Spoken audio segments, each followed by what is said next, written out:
Have you ever wondered how to deploy large language models on OCI?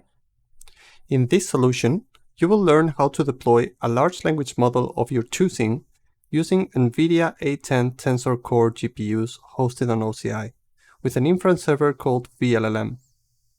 vLLM can be deployed as a server that implements the OpenAI API protocol.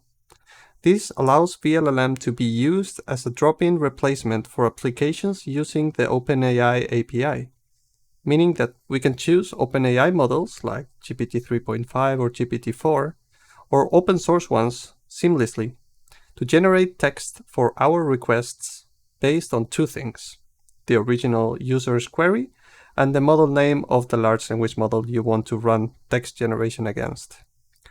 These LLMs can come from any Hugging Face repository, so we will need to authenticate to Hugging Face to pull the models with an authentication token.